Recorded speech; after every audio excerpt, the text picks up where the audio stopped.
ஐயா அவர்கள் முதலமைச்சர் ஸ்டாலின் அவர்களை பலமுறை சந்தித்தார். சந்திக்கின்ற பொழுது, ஐயா கவலைப்படாதீங்க, நிச்சயமா நான் தரேன், நான் ஒவ்வொரு முறையும் இப்ப பாக்குறப்போ உறுதியா நான் தரேங்க, நீங்க தைரியமா போங்க. ஆனால் திடீரென்று முதலமைச்சர் அவர் மனசை மாத்திக்கிட்டார். கணக்கெடுப்பு நடத்தாமல் வன்னியர்களுக்கு இடஒதுக்கீடு கொடுக்க முடியாது, அந்த கணக்கெடுப்பு மத்திய அரசு தான் எடுக்க வேண்டும் என்று ஒரு பொய்யான செய்தியை மீண்டும் மீண்டும் முதலமைச்சர் சட்டமன்றத்திலும் வெளியிலும் பேசிக் கொண்டிருக்கிறார். எவ்வளவு பெரிய துரோகம் இது! 1957 திமுக போட்டியிட்ட முதல் தேர்தல். அந்த தேர்தலில் திமுக 15 தொகுதிகளில் வெற்றி பெற்றது. அதில் 14 தொகுதிகள் வன்னியர் வாழ்கின்ற பகுதி. கடந்த ஆட்சியாளரிடம் மன்றாடி போராடி அழுத்தம் கொடுத்து வன்னியர்களுக்கு 10.5 விழுக்காடு இடஒதுக்கீடு பெற்று தந்தார்கள். ஆனால் அதையும் சூழ்ச்சியாளர்கள் அதை கெடுத்து நீதிமன்றத்துக்கு சென்று நமக்கு எதிரான ஒரு தீர்ப்பு வந்தது. பிறகு உச்சநீதிமன்றத்திற்கு சென்றோம். உச்சநீதிமன்றத்திலே தெளிவாக தீர்ப்பு கொடுத்தார்கள். என்னவென்று, தமிழ்நாட்டில் வன்னியர்களுக்கு உள் ஒதுக்கீடு கொடுக்க எந்த தடையும் கிடையாது, அது நீங்கள் தாராளமாக கொடுக்கலாம், தரவுகளை சேகரித்து நியாயப்படுத்தி கொடுங்கள் என்று உச்சநீதிமன்றம் சொன்னார். சொல்லி எவ்வளவு நாள் ஆகுது தெரியுமா? தமிழ்நாட்டில் தனிப்பெரும் சமுதாயம் இன்னைக்கு படிப்பறிவு இல்லை, குடிசையில் வாழ்ந்து கொண்டிருக்கிறது, கூலி வேலை செய்து கொண்டிருக்கிறது, விவசாயம் செய்து கொண்டிருக்கிறது, எந்த தொழிலும் கிடையாது. இந்த சமுதாயத்தை ஆண்டு கொண்டிருக்கின்ற கட்சிகள் எல்லாம் வெறும் வாக்கு வங்கிகளாக பயன்படுத்திக் கொண்டிருக்கிறார்கள். ஓட் பேங்க், அவ்வளவுதான். உங்களை எப்படி பார்க்கறாங்க? ஓட்டு பேங்க், அவ்வளவுதான். தேர்தல் நேரம் வந்தா உங்களை பயன்படுத்துவாங்க, தேர்தல் முடிஞ்சா முடிஞ்சு போச்சு. அதே போன்று மற்ற சமுதாயங்களும் உங்களை எப்படி பயன்படுத்திக்கிறாங்க தெரியல. எங்கேயாவது பிரச்சனை வந்ததுன்னா உடனே ஓடி வருவாங்க, ஐயோ நீங்க தாங்க, வாங்க நீங்க தாங்க. நம்மளும் போவோம், பிரச்சனை இல்லை, தீர்த்து வைப்போம், 10, 20, 30, 50 கேஸ் வாங்குவோம். அதுக்கப்புறம் முடிஞ்சு போச்சு. தேர்தல் வந்ததுன்னா டாடா பை பை. இதான் நம்முடைய காலகாலமா நடந்துட்டு இருக்குது. இல்லை, 36 ஆண்டுகள் ஆகிறது இடஒதுக்கீடு வந்து.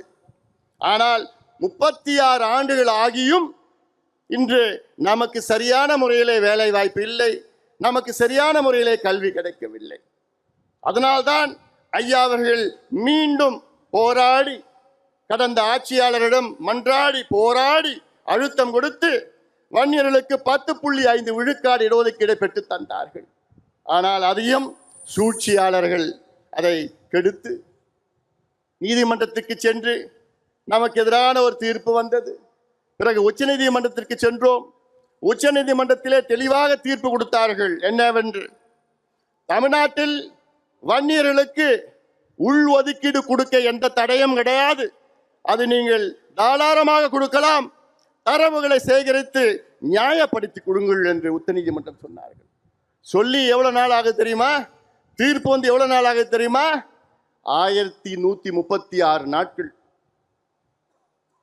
1136 நாட்கள் தீர்ப்பு வந்து, ஆனால் தமிழக அரசு கொடுப்பதற்கு மனமில்லை, முதலமைச்சருக்கு கொடுப்பதற்கு மனமில்லை.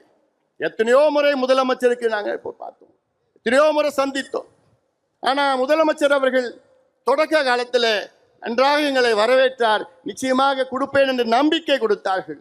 ஐயா அவர்கள் முதலமைச்சர் ஸ்டாலின் அவர்களை பலமுறை சந்தித்தார். சந்திக்கின்ற பொழுது, ஐயா கவலைப்படாதீங்க, நிச்சயமா நான் தரேன், நான் ஒவ்வொரு முறையும் இப்ப பாக்குறப்போ உறுதியா நான் தரேங்க, நீங்க தைரியமா போங்க. அதுல ஒரு முறை சொன்னார் என்கிட்ட, இந்த சட்டசபை கூட்டத்தொடரிலே கொடுக்கவில்லை என்றால் அடுத்த ஆண்டு கல்வி போயிடும் சொன்னப்போ, ஏன் இதற்காக நான் தனியாக ஒரு ஸ்பெஷல் அசெம்பிளி செஷன் வைக்கிறேன்னு என்கிட்ட முதலமைச்சர் உறுதி கொடுத்தார்கள். இப்படி இவ்வளோ காலமாக பார்த்தோம், கடிதம் எழுதினார் ஐயா, எல்லாம் பண்ணோம். ஆனால் திடீரென்று முதலமைச்சர் அவர் மனசை மாத்திக்கிட்டார். ஏன் மாத்தினார் இன்னைக்கு வரைக்கும் தெரியல. 2 ஆண்டு காலம் எங்களுக்கு உறுதியளித்த முதலமைச்சர் இறுதியாக எங்களால் கொடுக்க முடியாது, கணக்கெடுப்பு நடத்தாமல் வன்னியர்களுக்கு இடஒதுக்கீடு கொடுக்க முடியாது, அந்த கணக்கெடுப்பு மத்திய அரசு தான் எடுக்க வேண்டும் என்று ஒரு பொய்யான செய்தியை மீண்டும் மீண்டும் முதலமைச்சர் சட்டமன்றத்திலும் வெளியிலும் பேசிக் கொண்டிருக்கிறார். எவ்வளோ பெரிய துரோகம் இது! சமுதாயத்திற்கு நிகழ்ந்த மிகப்பெரிய துரோகமாக நான் பார்க்கின்றேன். முதலமைச்சர் சொல்வது, தமிழக அரசிற்கு கணக்கெடுப்பு நடத்த அதிகாரம் இல்லையா உங்களுக்கு? பிறகு உங்கள் தந்தை எப்படி எடுத்தார்? கடந்த காலத்திலே எம்ஜிஆர் அவர்கள் எப்படி எடுத்தார்கள்? உங்கள் தந்தையை நிறுவிய சட்டநாதன் கமிஷன் 1969-70 நிறுவிய கமிஷன், அவர்கள் ஒரு பரிந்துரை கொடுத்தார்கள், ஒரு கணக்கெடுப்பு நடத்தி. அந்த கணக்கெடுப்பு அதற்கு அவர்களுக்கு அதிகாரம் இல்லையா? எம்ஜிஆர் அவர்கள் 1984 அம்பாசங்கர் கமிஷனை நிறுவினார். அம்பாசங்கர் அவர்கள் வீடு வீடாக டோர் டு டோர் எனுமரேஷன் செய்தார்கள். அப்பொழுது அவருக்கு அதிகாரம் இல்லையா? அதன் பிறகு ஜனார்தனன் கமிஷன் அவர்கள் இதையெல்லாம் ஒன்றாக சேர்த்து கொலேட் பண்ணி அவர்கள் ஜனார்தனம், நீதி அரசு ஜனார்தனம் 3 பரிந்துரைகளை கொடுத்தார்கள் அரசுக்கு, திமுக அரசுக்கு.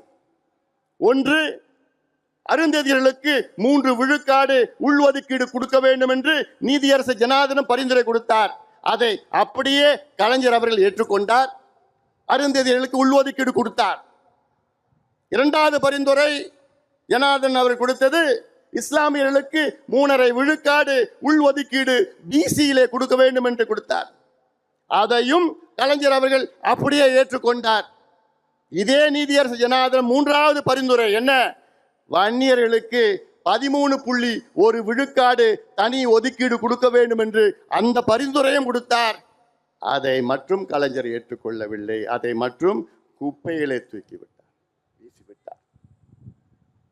எவ்வளவு பெரிய துரோகம் இது!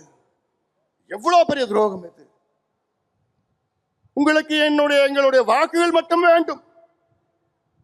1957 திமுக போட்டியிட்ட முதல் தேர்தல். அந்த தேர்தலில் திமுக 15 தொகுதிகளில் வெற்றி பெற்றது. அதில் 14 தொகுதிகள் வன்னியர் வாழ்கின்ற பகுதி.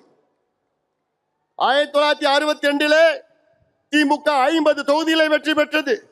அதில் 45 தொகுதிகள் வன்னியர்கள் வாழ்ந்து கொண்டிருக்கிற தொகுதிகள். 1967 திமுக ஆட்சிக்கு வருகிறது. அப்பொழுது 138 தொகுதிகளை வெற்றி பெறுகிறது. அதில் 92 தொகுதிகள் வன்னியர்கள் வாழ்கின்ற தொகுதிகள். இப்படி இந்த சமுதாயம் உங்களை ஆட்சியில் அமர வைத்து உங்களுக்கு இவ்வளவு ஆதரவு கொடுத்து, ஏன் இன்னைக்கு திமுகவிலே அதிக சட்டமன்ற உறுப்பினர்கள் கொடுத்த சமுதாயம் என்ன சமுதாயம்? இந்த வன்னியர் சமுதாயம் தான். 23 சட்டமன்ற உறுப்பினர்களை இந்த சமுதாயம் உங்களுக்கு கொடுத்திருக்கிறது. அதிகபட்ச சட்டமன்ற உறுப்பினர்கள் ஒரு சமுதாயத்தில். ஆனால் உங்களுக்கு இந்த சமுதாயத்திற்கு படிப்பும் வேலையும் கொடுக்க உங்களுக்கு மனசு இல்லைன்னா எப்பேற்பட்ட மனசு உங்களுக்கு? துரோகமாக நான் பார்க்கின்றேன். சமுதாயத்திற்கு செய்கின்ற துரோகமாக பார்க்கின்றேன். அப்படி நாங்க உங்களுக்கு என்னையா செஞ்சோம்? என்ன நாங்க தப்பு பண்ணோம்? இதெல்லாம் நீங்கள் எல்லாம் சிந்திக்க வேண்டும்.